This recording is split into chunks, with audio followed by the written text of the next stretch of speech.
The summer air was alive with music the night Megan Lane met Bruce Holloway. She hadn't even wanted to attend the outdoor concert at first. Her co-workers had dragged her along after a grueling week of deadlines in the accounting department at her real estate firm. But when the band took the stage and the crowd erupted, she let herself relax, swaying gently to the rhythm beneath strings of golden lights. That was when Bruce appeared, a tall and confident, balancing 2 paper cups of lemonade. He offered her one with a smile that seemed both easy and intentional. "You look like you could use this," he said. Megan laughed, surprised at how natural it felt to take the cup from him. Conversation flowed between them, as if they'd known each other for years. He told her he was an office manager at a banking firm downtown, juggling schedules and budgets. She shared her own stories of handling the chaos of executives, deadlines, and endless reports. They teased each other about who had the tougher boss. And for once, Megan felt like she wasn't carrying the weight of her job alone.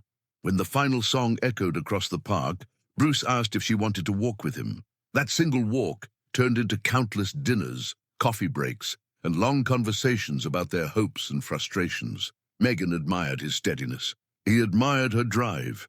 2 years later, Bruce stood nervously under the same string of lights at another summer concert, this time holding not lemonade, but a velvet box. Megan's breath caught when he asked the question she never expected. "Will you marry me?" And just like that, the life she thought she had planned shifted forever. Dating Brucey the first 2 years felt like a whirlwind Megan hadn't known she needed. Their first official date was simple, a Saturday brunch at a cafe tucked away on a quiet street. Bruce arrived early, waiting with a table by the window, and Megan couldn't help but notice how he stood when she walked in. It was old-fashioned, respectful, and endearing. Their weekends quickly filled with adventures, hikes along the river trails, late-night takeout when deadlines left Megan too tired to cook, and lazy Sundays watching movies on his worn-in couch. Bruce was steady in ways Megan hadn't realized she craved. When her work became overwhelming, he listened without judgment, offering quiet encouragement rather than easy answers. But their first year wasn't without challenges. Megan's long hours at the real estate firm often meant cancelled plans, and Bruce's position as office manager demanded its own share of overtime. There were evenings when they would meet for dinner, only to sit in silence, too drained to do more than exchange tired smiles. Still, they found small rituals that grounded them. On Fridays, no matter how busy the week had been, Bruce insisted on cooking dinner for her. His pasta dishes became legendary between them, and Megan teased that he could open a restaurant if banking ever lost its appeal. In return, she brought spontaneity into his structured world, surprising him with concert tickets or suggesting a last-minute road trip just to watch the leaves change in the fall. By the time their first anniversary arrived, Megan realized she no longer measured her happiness in promotions or paychecks. It was in the way Bruce reached for her hand when crossing the street, the way he left notes on her desk at work, and the way he made even the most ordinary days feel like something worth remembering. 2 years slipped by faster than Megan ever imagined. What had begun as brunches and late-night phone calls had grown into shared routines and whispered dreams of the future. By then, Megan had met Bruce's family during a Thanksgiving dinner where his mother hugged her as if she'd always belonged. Bruce, in turn, had become a familiar presence at Megan's family gatherings, winning over her father with his quiet dependability and her nieces with his goofy storytelling. Megan didn't spend her days wondering if Bruce loved her. He showed it in steady, everyday ways. Still, she never suspected that he was quietly planning something bigger.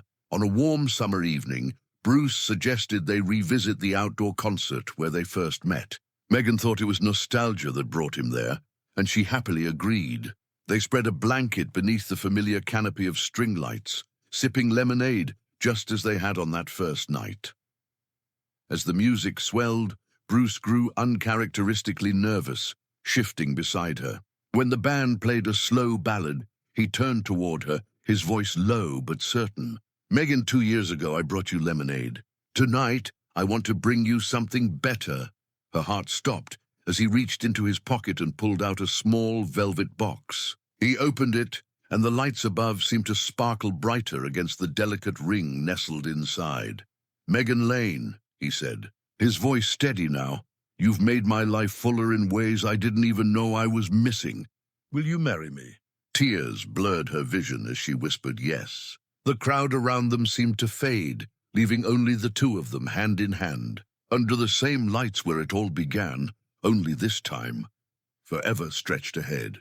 3 years after their wedding day, Megan and Bruce had settled into a rhythm that felt comfortable and secure. They married in a modest but beautiful ceremony, surrounded by family and friends, moved into a quiet townhouse on the edge of the city, and found joy in the ordinary patterns of married life. Their evenings often ended with dinner at the kitchen table, Megan recounting office drama while Bruce teased her about taking things too seriously. But as time went on, Megan began to notice changes, small at first, subtle enough that she brushed them aside. Bruce swapped his usual cologne for a new, sharper scent. He started buying fitted shirts instead of his usual plain button-downs, saying he wanted to freshen up his look. Soon after, he announced he had joined a gym. Megan thought nothing of it. He talked for months about wanting to feel healthier and more confident. She even encouraged him, happy to see him motivated about something outside of work. Then came the weekends. One Friday evening, Bruce mentioned casually over dinner that he'd be spending Saturday afternoon with the boys. Megan lifted her brows in surprise. It wasn't that she didn't want him to have friends. Bruce had always been loyal, dependable, and hard-working. But during the first years of their relationship, weekends were reserved for each other. They went grocery shopping together, took long drives, or simply curled up on the couch. "The guys and I haven't really hung out in years," he explained, reaching for his glass of water. "We've all been so busy. I just miss them, you know." Megan smiled, though something inside her twisted. "Of course. You should go," she said, and meant it. She wanted him to feel fulfilled, to have connections outside of their marriage. Still, when Saturday came and he left in a rush, she found herself sitting in their quiet living room, staring at the clock, listening to the hum of the refrigerator. One weekend became 2, then 3. Soon it was routine, Bruce heading out with friends, returning later than promised, smelling faintly of unfamiliar cologne and the faint trace of beer. Megan told herself not to worry. He deserved his independence just as she did. But deep down, a flicker of unease began to take root, one she couldn't quite name. Megan reminded herself that Bruce had always been ambitious. It wasn't unusual for him to set goals and quietly work toward them. So when he started dressing differently, changing his grooming habits and hitting the gym with more regularity, she told herself it was tied to his next big step, a promotion. One of the senior managers at the bank was set to retire in a few months, and Bruce had been eyeing that position for over a year. They had a shared bank account, something they'd agreed upon early in their marriage. So when Bruce asked if it was all right to purchase new clothes and shoes, Megan didn't hesitate. "Of course," she told him. "You should look your best. If this is what it takes to give you confidence, then do it." And she meant it. She wanted her husband to succeed, to feel sharp and capable when the opportunity came. But then, almost out of nowhere, he mentioned wanting to take weekend trips with the boys. Megan, folding laundry at the time, looked up with a small pause. "Who all's going?" she asked lightly, curious more than anything. Bruce stiffened, his expression tightening. "Why are you asking like that?" His tone carried a defensive edge. Megan blinked, surprised. "I was just thinking about it, that's all," she said gently. "You'd want to know the same if I was leaving for a few days, wouldn't you?" There was a beat of silence before Bruce exhaled and ran a hand over his face. "You're right, baby. I didn't mean to snap." His voice softened, practiced almost. "It'll just be a couple of my college friends. You know, catching up like old times." Megan nodded, though something in her chest tightened. "That's great. I haven't met any of them before. So when do I get to see them?" she asked, forcing a smile. Bruce shifted in his seat, his eyes darting away. "I don't know," he muttered. "Maybe one day. The words lingered between them, heavy with the kind of uncertainty Megan didn't want to name. She told herself it wasn't unusual. After all, Bruce had his life before her. College friends, old memories, shared experiences she wasn't a part of. It made sense that he'd want to keep those connections alive. Still, something about the way he brushed off her question left her unsettled. She remembered how easily Bruce had folded into her world, meeting her family, showing up at office parties, joining her friends for dinner without hesitation. Why then was there such resistance when it came to his circle? That night, as Bruce lay sleeping beside her, Megan stared at the ceiling. She told herself not to overthink it, not to plant doubts where none belonged. He was her husband, the man who once slipped notes into her work bag and made her laugh even on her worst days. But deep inside, a quiet unease was building, a whisper that not all changes were as simple as a new cologne or a tailored suit. The doubts had been gnawing at Megan for weeks now, subtle but persistent. Every time Bruce left for the gym or mentioned another weekend with the boys, she felt the quiet weight of unease pressing down on her chest. She tried to rationalize it, to remind herself of his upcoming promotion, of his ambition, of how he'd always wanted to better himself. But some part of her couldn't let it go. One morning, unable to quiet her mind, Megan picked up her phone and called Jayla, the receptionist at Bruce's firm. Jayla was young, friendly, and always quick with a warm greeting whenever Megan stopped by to meet Bruce for lunch in the past. If anyone noticed changes, it would be her. "Hey Jayla, it's Megan," she began casually, though her voice carried an edge she couldn't hide. "Can I ask you something? Off the record, have there been changes with my husband?" There was a pause before Jayla lowered her voice. "Megan, I can't really talk right now." "But," she hesitated, "yes. Something's been different. I'll call you back around 4, when the office slows down." The line clicked off, leaving Megan staring at her phone. Her pulse quickened. She spent the next few hours pacing the living room, checking their shared accounts online. There were no unexplained charges, no new credit card statements, nothing that hinted at hotel rooms or expensive dinners. She should have felt relieved. Instead, the emptiness unsettled her even more.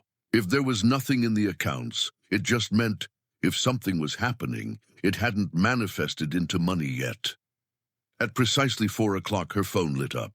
Jayla's voice was hushed, tinged with hesitation. "Megan, there's a woman," she said quietly. "Her name's Carla White.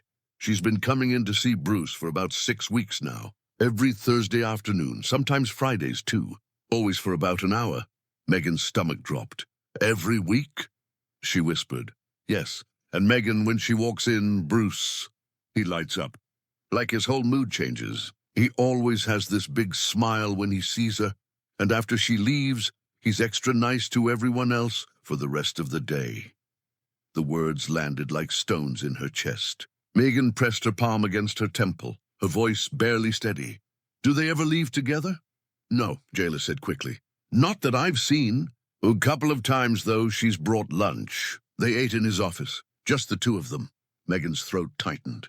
"I see," she said, forcing her tone even. "Thank you, Jayla. Please, keep me updated, discreetly." "Of course," Jayla replied softly. "No problem." After the call, Megan sank onto the couch, her hands trembling. She stared at the wedding photo framed on the mantel, the one where Bruce had kissed her temple as they laughed beneath a shower of rose petals. She wanted to believe there was an explanation, something harmless, something simple. But the whisper of doubt inside her was no longer a whisper. It was a voice, loud and insistent. Something was wrong. The name nagged at her all evening. Carla White. It was more than a random visitor, more than just a woman who seemed to brighten Bruce's mood. Megan knew she had heard it before. The familiarity tugged at her memory until she finally reached for her phone. She scrolled to Bruce's sister, Alana, and typed quickly, "Do you know a Carla White?" The reply came within minutes. "Yes, she's Bruce's ex. They dated for a while before you two met. She moved away for a job a few years ago. I heard she recently got divorced. Why do you ask?" Megan stared at the glowing screen, her heart thudding hard against her ribs. So she wasn't imagining it. Carla wasn't just some colleague or client. She was part of Bruce's past, Swallowing the lump in her throat, Megan typed back, "No reason. I saw her name came up. Bruce's attitude changed when I asked about it." Alana sent another message, almost casually. "He probably still feels some type of way about her leaving him. You know how Bruce gets when things don't go his way. Don't overthink it." "Thanks for the information," Megan replied, though her fingers trembled as she pressed send. That evening, when Bruce came home, Megan tried to read his face, searching for signs. He walked into the kitchen, loosening his tie, and casually announced, "Hey babe, I'm going out tomorrow night. The boys and I got tickets to a basketball game. Should be fun." Her lips curved into a practiced smile. "That sounds great," she said smoothly. "Enjoy yourself." Bruce kissed her cheek and wandered off to change, humming under his breath. To anyone else, it might have seemed perfectly ordinary, but Megan's chest tightened. She couldn't shake the feeling that the story didn't add up. The next morning, Megan made her decision. She dialed a discreet number she'd gotten from a friend weeks earlier, a private investigator, someone who handled delicate matters quietly. When the line picked up, her voice was steady despite the storm inside her. "I need you to follow my husband," she said. She gave the details, his name, his work schedule, the basketball game he claimed to be attending. The investigator didn't ask unnecessary questions, just confirmed the assignment and promised updates. After the call ended, Megan sat in silence, her phone heavy in her hand. She thought of the promises Bruce had made under those glowing concert lights, the way he had slipped a ring on her finger with trembling hands. She wanted desperately to believe she was wrong, that Carla White was nothing more than a coincidence, that Bruce's distance was just stress from work. But deep down, the truth was clawing its way closer. And Megan, heartbroken but resolute, knew she had to be ready for whatever the investigator uncovered. The call came just after dinner. Megan's hands trembled when she answered, pressing the phone tightly against her ear. "Mrs. Holloway," the investigator's calm voice came through. "I have something to report from last night." Megan swallowed hard. "Go on." "Your husband didn't attend a basketball game in the city. Instead, he drove 2 hours away to a small town," the man explained. "He wasn't alone. A woman accompanied him. They had lunch together at a small cafe, walked through the historic district, and toured the town. Later, they spent nearly an hour inside an art gallery." Her stomach twisted, the words heavy and sharp. "And this woman, was it Carla White?" Megan asked, already knowing the answer. "Yes," came the reply. "It was her." Megan closed her eyes, gripping the edge of the counter. "Were they acting like a couple?" The question lodged in her throat, but she forced it out. There was a pause before the investigator answered. "It's hard to say definitively. Their body language suggests they're comfortable with one another, leaning close, laughing, exchanging looks. They didn't display any public affection, nothing overly inappropriate. But the connection was obvious. The silence on Megan's end stretched. She wanted to scream, to deny it, to demand more proof. Instead, her voice came out steady, almost detached. "I see. Thank you for the update." The investigator cleared his throat gently. "Would you like me to continue monitoring?" "Yes," she said quickly, the words leaving no room for hesitation. "Make yourself available this coming weekend. I need to know if this was just coincidence or if there's a pattern." "Understood," he replied. When the call ended, Megan set the phone down on the counter and stared at the wall. The hum of the refrigerator filled the silence, but all she could hear were Jayla's whispers and Alana's text echoing in her mind. Bruce probably still feels some type of way about her leaving him. Now Carla was back. Divorced, visiting him weekly, taking trips out of town. Megan pressed her palm against her chest, feeling her heart hammering beneath her ribs. She told herself she wasn't going to crumble, not yet. She needed the truth, all of it, before she confronted Bruce. And if he thought she was going to sit quietly while he rewrote their marriage in secret, he didn't know her as well as he thought. Megan had always been good at reading people. Years of working as an executive assistant had sharpened that skill. So when Bruce returned home after his supposed basketball game, she studied him closely. She waited until they were eating dinner to casually ask, "So how was the game?" "Good," he said quickly, his tone clipped. He didn't look up from his plate, just gave a shrug. You know, the usual. The guys had fun. His answer was too short, too vague. Megan felt her breath catch, but she forced a smile and didn't press further. Instead, she tucked her doubts behind the same calm mask she wore at work, pretending everything was normal. If Bruce noticed, he didn't say a word. By Wednesday, Megan decided to test the waters. She approached him with a warm smile as he settled onto the couch, tie loosened and sleeves rolled up. "Hey," she said lightly, "what do you think about us doing something together this weekend? Just the two of us. Maybe dinner downtown or a little day trip?" For a moment, Bruce's face tightened. He stumbled over his words, fumbling as though caught off guard. Yeah. Yeah, sure. That sounds nice." Megan nodded, keeping her expression neutral. Great. I'll start looking at places." But by Friday afternoon, her phone buzzed with his name flashing on the screen. She answered, already sensing the excuse forming on his lips. "Babe," Bruce began, his tone deliberately soft. "Listen, I'm gonna have to work this weekend. Things are piling up, and you know I'm trying to get this promotion. I just can't afford to slack right now." Megan's grip tightened on the phone, but she forced a sweet tone into her voice. "Of course, sweetheart. I understand. Do what you need to do." When the call ended, Megan sat in silence, staring at the wedding photo on the mantel. His excuses were piling up as steadily as her doubts. Once she might have believed him without question, but now she knew better. Bruce wasn't working this weekend, and Megan had already made sure someone would be watching. Megan had grown tired of waiting.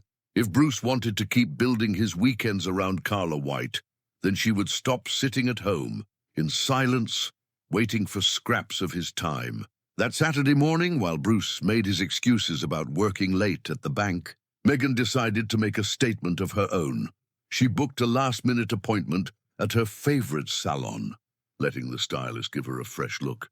Her hair was styled in sleek waves that framed her face perfectly, her nails polished to a glossy shine. Later, she slipped into an outfit she'd been saving for a special occasion, a fitted dress that made her feel powerful, paired with heels that clicked confidently against the floor. When she finished her makeup, flawless. With bold lips and smoky eyes, she stood in front of the mirror, feeling something stir inside her. Not despair, not defeat, but strength. She snapped a photo of herself, the kind she knew would turn heads, and typed a short message. "Going out, be home late." Then she attached the picture and sent it to Bruce. Miles away, Bruce's day came crashing down the moment his phone buzzed. He glanced at the screen, and the image of Megan lit up before him. For a moment, his chest tightened. She looked stunning, radiant in a way that made his pulse quicken. But the timing was terrible. Carla noticed instantly. "What's wrong?" she asked, her tone sharp, eyes narrowing as she tried to peek at his screen. Bruce quickly flipped the phone over, but his distraction was obvious. Carla's face darkened. "You're here with me, Bruce, and you're thinking about her." To soothe her growing anger, Bruce leaned in and pressed his lips against hers. It wasn't passion, not really. It was appeasement, a gesture meant to silence her suspicion. "I'm sorry," he murmured against her mouth. Unbeknownst to him, the investigator had been watching closely from across the street. His camera shutter clicked at just the right moment, capturing Bruce and Carla locked in a kiss in the middle of the small-town sidewalk. Hours later, Megan's phone chimed. She opened the message from the investigator, and there it was, undeniable proof. Bruce, the man she had trusted, the husband she had encouraged and supported, kissing another woman as though their vows meant nothing. But instead of breaking down, Megan smiled. Not out of joy, but out of clarity. Finally, she had what she needed. Not speculation, not half-truths, but evidence. She stared at the photo for a long time, committing it to memory, then slid her phone onto the table. For the first time in weeks, she felt calm. Whatever game Bruce thought he was playing, it was about to end, and this time she would be the one holding the pieces. Megan moved through the house differently now. There was a lightness in her step, a tune on her lips as she hummed while folding laundry, humming again as she stirred dinner on the stove. She smiled more than usual, her phone always nearby but turned face down on the table. When a notification buzzed, she would glance at it, giggle softly, and slip it back into her pocket. Bruce noticed. One evening, he watched her from the couch, suspicion tightening in his chest. "What's so funny?" he asked, trying to sound casual. "Oh, nothing," Megan said lightly, still smiling, her eyes glinting in a way that unsettled him. Then, as if an afterthought, she added, "I'm going out again this weekend. Some of my friends want to do something." Bruce frowned. "Do you have plans with your friends?" she asked sweetly, tilting her head. "Maybe," he said, shifting uncomfortably. "Not sure yet." "Well, I'll be busy," Megan replied, slipping her phone into her bag.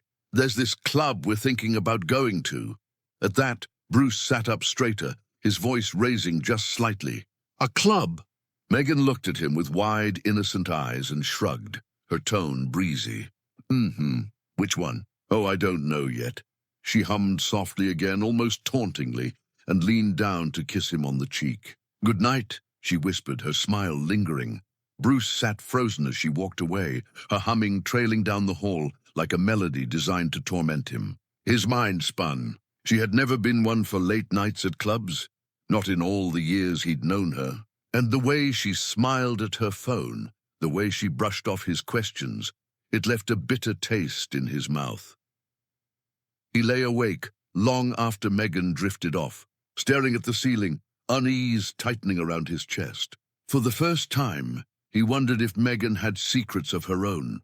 Every time her phone buzzed on the nightstand, his chest tightened. She kept it face down, as though deliberately hiding what appeared on the screen. In the past, she would leave her phone unlocked, even ask him to grab it for her when her hands were full. Now it was always within her reach, her finger hovering close, her smile returning as soon as she saw whatever message appeared.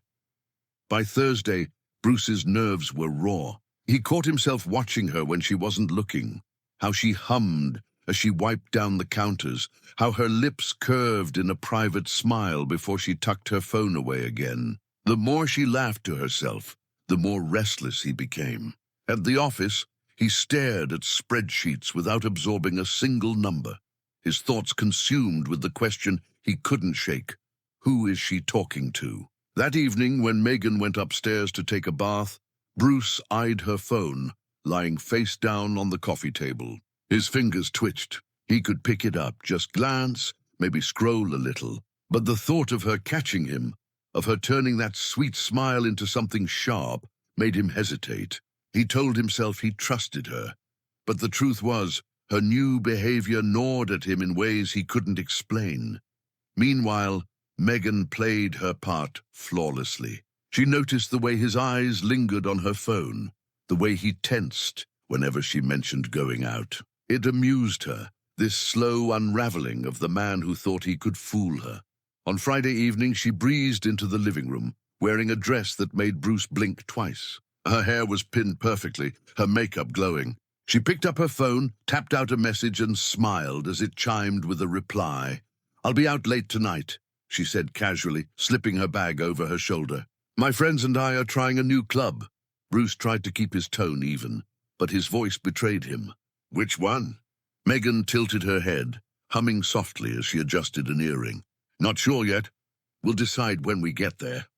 She leaned down, kissed his cheek gently, and whispered, "Don't wait up." Then she was gone, the click of her heels fading into silence.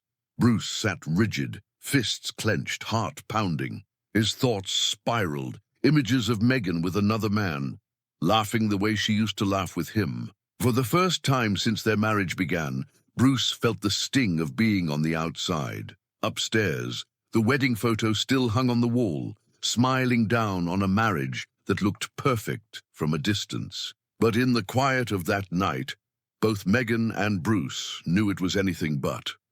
By Tuesday, Bruce had unraveling. His nerves were frayed from watching Megan hum around the house, from her secretive smiles and the way she always seemed too content without him. The thought of losing her clawed at his chest until he finally blurted out the words over dinner. "Hey," he began, trying to sound casual, though his voice betrayed him. "What do you think about that weekend trip you mentioned a couple of weeks ago? Just you and me. Megan glanced up from her plate, her expression unreadable. She shrugged her shoulders lightly. "I guess we can," she said slowly. Then her eyes softened with a touch of sadness. "I didn't think you were interested in hanging out with me anymore. Maybe I've been too boring." The words sliced through Bruce like a knife. He leaned forward, shaking his head. No, don't say that. You're not boring, Megan. I've just been selfish, wrapped up in myself, in work, in everything else. I've been taking you for granted." Megan tilted her head, as though weighing his sincerity before giving him a small smile. "Well," she said simply, "if you're serious, we can go somewhere this weekend." That night, Bruce made the call that he dreaded. He cancelled his plans with Carla. On the other end of the line, her silence was sharp. "What do you mean you're not coming?" she demanded. "You've been with me every weekend for weeks." "We had plans, Bruce." "I know," he said, pinching the bridge of his nose. "But I can't do it this time. Megan wants to take a trip. She's my wife, Carla. I can't keep putting her off." Carla's voice rose, raw with anger. "Your wife? Now suddenly she's interesting to you again? Important? What am I then? Just a distraction?" Bruce's jaw tightened. "Don't twist this. Megan has always been important, always. I've been the fool here, not her." Her laugh was bitter. "So that's it? You use me to make yourself feel alive again? And now you want to go running back to her? What did you think this was going to be, Bruce? Just games? I thought—" He paused, his voice thick. "I thought I could balance both. But that's not who I am. I've made mistakes, Carla, big ones. And I can't keep doing this." Carla's silence stretched long, heavy with fury and heartbreak. Finally, she hissed, "You'll regret this." Then the line went dead. Bruce sat in the quiet, staring at the darkened phone screen. For the first time in weeks, he realized the cost of what he had been risking. Not just Megan's trust, but their entire life together. And though Megan had smiled and agreed to the trip, something in her eyes told him she wasn't as naive as he hoped. Bruce hadn't planned on telling her. Not yet. But the weight of Carla's anger hung over him like a shadow. He was afraid of what she might do, afraid she would show up, or worse, reach out to Megan herself. The fear gnawed at him that evening. He found himself blurting the truth at their kitchen table. "Megan," he said, his voice tight, "there's something I need to tell you." She looked up from the stack of mail, calm but curious. "What is it?" He rubbed his palms together, struggling to steady his breathing. I haven't been honest with you. The weekends with the boys, it wasn't always that. There was someone else." His throat burned as he forced the words out. "Carla White, she came back into town. We had lunch a few times. I kissed her once." The silence that followed was unbearable. "I swear, Megan, that's all it was," Bruce pleaded, his hands reaching across the table. "When I saw what I could be losing you, it terrified me. I was stupid, reckless. I can't imagine my life without you. Please forgive me." Megan stared at him, her face unreadable. She hadn't expected him to come clean. Not now, not when she already held more knowledge than he realized. She folded her hands in her lap, steady and still, and let his words hang in the air. "I need time to think," she said finally, her voice quiet but firm. "I'm going to stay with my sister for a while." Bruce blinked, his breath catching. He had expected anger, tears, shouting, maybe even the slam of a door, but the quietness in her tone was worse. It settled into the room like a storm waiting to break, her silence heavier than any accusation. "Megan," he whispered, his voice breaking, "say something more. Yell at me if you need to, just don't be so quiet." But she only rose from her chair, gathered her purse, and kissed him softly on the cheek. Cold, distant. "I'll call you," she said, and then she walked out, leaving Bruce alone with the crushing weight of his own confession, more afraid than ever. Megan's sister, Elaine, opened the door before she even knocked twice. "What happened?" she asked, pulling Megan inside with the kind of urgency only sisters shared. Megan dropped her bag near the entryway and sank onto the couch. For a long moment she said nothing, staring at her hands. "Bruce confessed," she finally whispered. "He admitted to seeing Carla, said they kissed." Elaine's face darkened. "That man," she muttered, pacing. "And you? What did you say?" Nothing, I didn't even yell, Megan said softly, her voice almost detached. I just told him I needed time to think. I came here. Her sister sat beside her, taking her hand. That's more power than screaming would have given you. Silence makes men stew. He's probably unraveling right now. Megan leaned her head back against the cushion, eyes glassy. That's exactly what scares me. I thought if it ever came to this, I'd be furious. But instead, I just feel numb. Elaine squeezed her hand. Numb is the first step. The next is deciding if you want to rebuild or if you're ready to walk away. Back at the townhouse, Bruce paced the living room like a caged animal. Every shadow reminded him of Megan's absence. Every silence echoed with the sound of her humming that had once filled the halls. Her perfume lingered faintly, and the quiet pressed down on him until he could hardly breathe. He picked up his phone a dozen times, typing out apologies only to delete them before sending. He replayed her words in his mind. I need time to think. They cut deeper than any scream could have. Yelling would have meant she still had fire for him, still felt close enough to rage. But that quietness, it was distance, detachment, and it terrified him. Sitting heavily on the couch, he buried his face in his hands. For years, Megan had been his anchor, the one who steadied him when his ambition threatened to swallow him whole. And now, because of a moment of weakness, no, a series of choices he refused to stop, he had pushed her away. Carla's face flashed in his mind, angry and accusing. So what now, your wife is important again?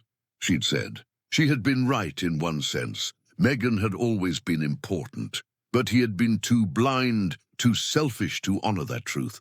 At Elaine's, Megan stared out the window at the darkened street, Elaine's words echoing in her mind. Rebuild or walk away. Both paths felt heavy, both uncertain. But one thing was clear.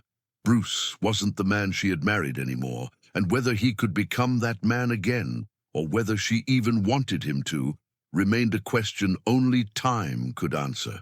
Megan stayed at her sister Elaine's house for 2 full weeks. The guest room became a quiet refuge, a place where she could breathe without Bruce's shadow pressing against her thoughts. Elaine never pushed her for decisions, simply left tea by her bedside and offered the occasional reminder that she wasn't alone. But by the 14th day, Megan needed more than comfort. She needed clarity. She pulled out her phone and dialed the investigator's number. His calm voice answered on the second ring. Mr. Daniels, she said, steadying her breath, have you seen my husband with Carla since I left? There was a pause, then no, not once. He hasn't met her, hasn't called her from what I can tell. What happened, Mrs. Holloway? Did you confront him? Megan hesitated, then admitted, he confessed, told me everything. Even admitted to kissing her. Daniels whistled low. That's big. In my line of work, most men don't confess, not even when I hand their wives photos that spell it out. For him to come clean without you showing him proof, well, that says something. Megan's throat tightened. What do you think that meant? Do you think he regrets it? There was a thoughtful pause on the other end. In my professional opinion, Daniel said carefully, your husband did look interested in her. Anyone could see that in the way he smiled when she showed up. But let me be clear. Over all those weeks, the only time he crossed a physical line was that kiss. And if I'm being honest, it looked like he gave in only because she was upset. Like he didn't want to disappoint her, not because he truly wanted her. My gut says his heart wasn't in it. Megan pressed the phone closer, her heart aching. So you think he still loves me? Yes, I do, Daniels replied without hesitation. And I think the guilt is eating him alive. He probably saw you pulling away, saw the possibility of losing you, and it scared him more than anything Carla could offer. Her voice softened. Do you think he would do it again? Another pause. Then firmly, no. I think Carla was a chapter of his past he hadn't closed yet. When she came back, he got swept up in the nostalgia, maybe even curiosity. But once he realized she was just that, the past, he stepped away. My read is that he doesn't want to go back there. He wants to move forward with you. Megan closed her eyes, the words settling heavily on her shoulders. Closure. The word rang in her mind like a bell. Bruce hadn't chosen Carla. He had chosen her, even if it took nearly losing everything to see it. Still, choice or not, the betrayal lingered. Trust, once cracked, didn't mend easily. "Thank you, Mr. Daniels," she whispered. When Megan walked through the front door the following afternoon, Bruce nearly dropped the glass in his hand. "Megan," he breathed, his voice shaky. You're back." She set her bag down, her face calm, unreadable. "I am," he swallowed hard. Does that mean you forgive me?" Her eyes flicked toward him, steady and cool. "No." Bruce dropped his head, shame flooding his features. "When you're ready to talk," he murmured. "I'm here." She gave a small nod and brushed past him toward the kitchen, leaving him standing in the doorway, helpless.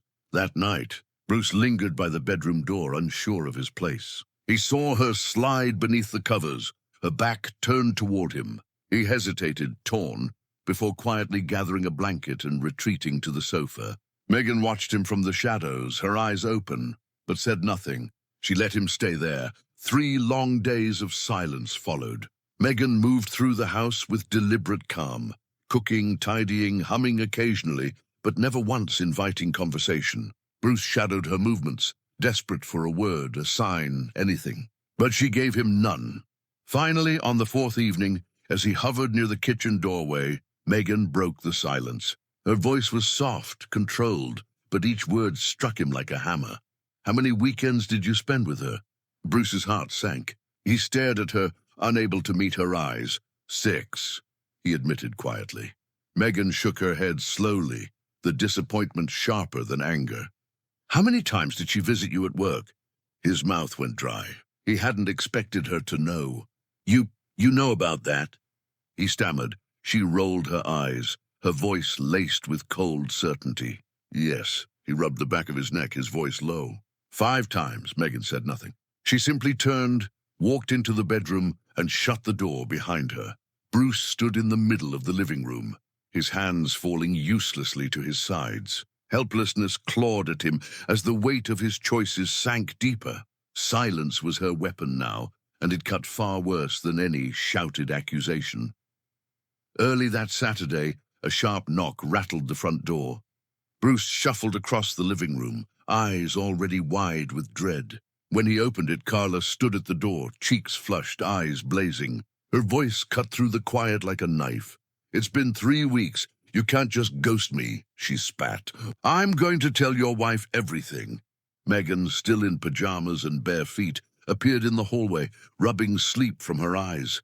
Carla shoved past Bruce before he could close the door, storming into the living room like she owned the place. "You need to know," Carla snapped, voice trembling with fury. "Your husband has been spending time with me. Those weekends he was gone, he was with me."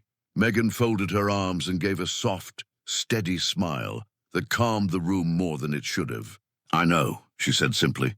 "He told me." Carla blinked, taken aback by Megan's composure. "He told you?" She echoed. "Yes," Megan said. "He told me everything. He even told me about the kiss." A flicker of surprise and then hurt crossed Carla's face.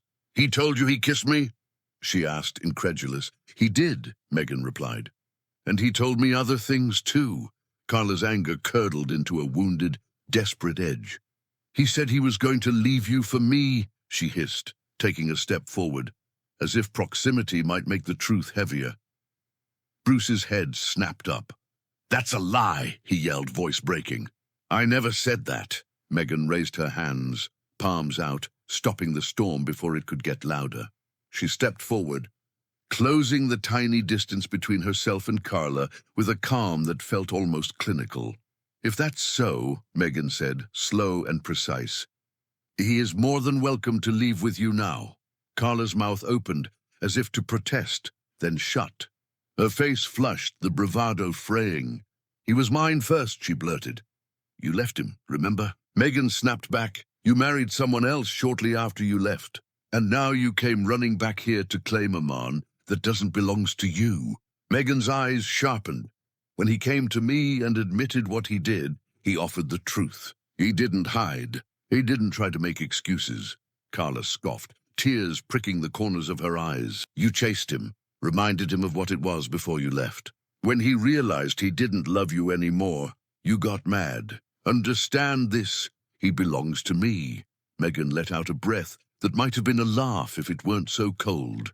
"If he really wanted you," she said, "you would have gotten more than a kiss after weeks of sneaking around." Something in Carla broke then. Her face crumpled and she began to cry.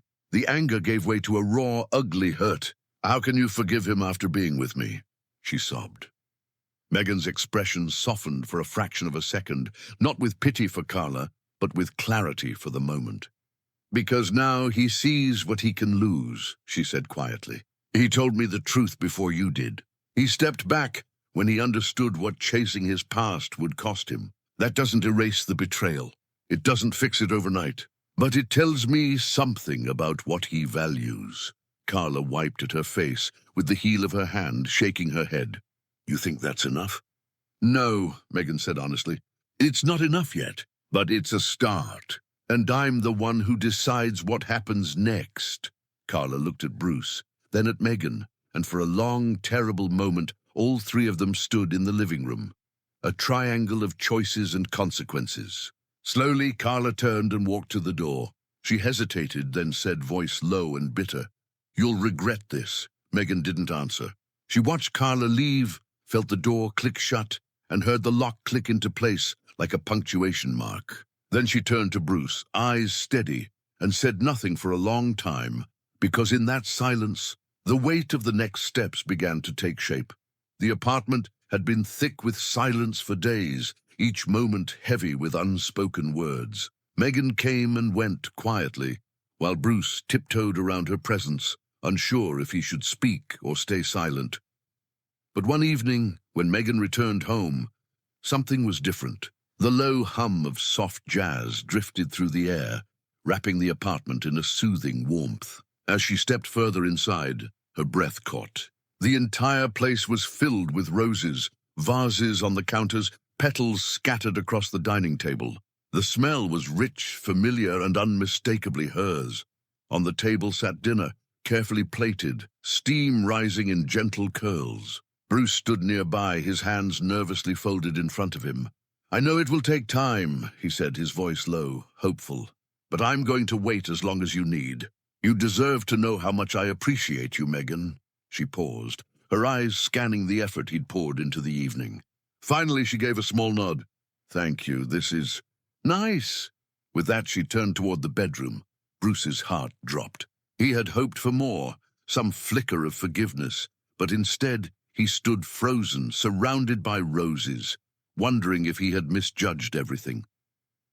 A few minutes later, Megan emerged again. She had changed into a soft dress, her hair brushed, a hint of gloss on her lips. She met his eyes with quiet confidence. "I deserve to look as beautiful as this room," she said softly. For the first time in weeks, Bruce smiled, an honest, relieved smile that reached his eyes. They sat at the table together, the roses forming a fragrant shield between them. The conversation began awkwardly, words clipped and hesitant, but slowly it loosened. They spoke about small things, work, the weather, a funny story from Elaine's house. They avoided the name that had nearly broken them, sidestepping Carla's shadow with silent agreement. Tonight wasn't about the past. It was about rediscovering if there was still something worth holding on to. As the jazz played and the candles flickered, Megan found herself laughing quietly at one of Bruce's stories. For the first time in a long time, the silence between them felt less like a wall and more like space for something new to grow. The decision to see a counselor hadn't been easy. Bruce suggested it first, his voice tentative, afraid she would reject the idea. To his relief, Megan agreed, though her tone was steady and cautious. "If we're going to rebuild, it can't just be words or roses. It has to be work," and work they did. Week after week, they sat side by side in the counselor's office, sometimes quiet, sometimes raw with emotion. Bruce admitted to his failures, his selfishness, and the hollow temptation of chasing something that never could have lasted. Megan, for her part, confronted the anger she'd buried beneath her silence and the pain of betrayal she carried in her chest. The sessions weren't smooth. Some days, Megan left in tears. Other days, Bruce sat in the car gripping the steering wheel until his knuckles whitened. But slowly, the walls between them began to crack, not from destruction, but from careful chiseling, a willingness to open wounds so they could heal properly. After a few months, Megan found herself inviting Bruce back into their bedroom. It wasn't a grand moment, just a quiet night, when she looked at him on the sofa and said, "Come upstairs." From then on, they shared the space again, not as though nothing had happened, but as two people actively choosing to fight for their marriage. Weekends became sacred. Instead of Bruce slipping away with excuses, they planned small outings, brunch at the cafe where they'd shared their first date, walks through the park, even lazy afternoons spent watching old movies. Each moment stitched another piece back into the fabric of their bond. 1 year later, Bruce stood before Megan in the garden of a local church. The spring air was alive with the scent of fresh blooms, sunlight filtering gently through the trees. Only a handful of close family and friends gathered. Elaine, Bruce's sister, a few trusted companions who had witnessed their struggles. Megan wore a simple ivory dress, her curls pinned loosely, a smile curving her lips. Bruce, in a tailored suit, could barely keep his eyes from her. When he took her hands, his voice trembled, but his words were clear. "Megan, I failed you once. I broke the trust we built, and I will regret that for the rest of my life. But today, I promise again to honor you, to cherish you, and to never let you question your place in my heart. You are my only, my forever." Tears glistened in Megan's eyes as she responded, "Bruce, I never thought we would stand here again, but we fought, we rebuilt, and I saw the man I married choose us, even when it wasn't easy. Today, I promise to keep choosing you too." As they exchanged rings once more, the garden filled with applause and the sound of soft church bells. Bruce leaned forward, kissing Megan with a tenderness born from lessons learned the hardest way. This time, their vows were not only words, but proof that even broken things can bloom again. Years slipped by with quiet steadiness. The raw sting of betrayal had long since faded, replaced by something sturdier, trust that had been tested, broken, and carefully rebuilt. The vow renewal in the church garden had marked not just a promise, but a turning point. From that day forward, Megan and Bruce lived with a deeper awareness of how fragile and precious love could be. Their weekends, once a point of contention, became untouchable. Saturday mornings were for long walks through the farmer's market, Megan's hand tucked securely into Bruce's. Sundays were for slow breakfasts, laughter echoing through the kitchen as they cooked side by side. Bruce made a habit of surprising her with small bouquets of roses, reminders that he hadn't forgotten what nearly cost him everything. At work, Bruce earned the promotion he had once risked their marriage over. But unlike before, he didn't let ambition eclipse his home life. He was home for dinner more often than not, leaving his phone aside to give Megan his full attention. She, in turn, leaned into her own career, rising steadily through the ranks, but never losing the balance they had worked so hard to find. Years later, on a quiet evening, Megan sat beside Bruce on their porch swing, watching the sun dip below the horizon. He reached for her hand, the same way he had on their very first walk together after that outdoor concert. "We've come a long way, haven't we?" he murmured. Megan smiled, squeezing his hand gently. "Yes, and we're still here."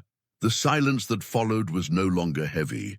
It was peaceful, a testament to survival, forgiveness, and the choice they kept making every single day to love, again and again. The end. Thank you for listening to Green Tea Tales. Help support our channel with like, share, comment, follow, and don't forget to subscribe.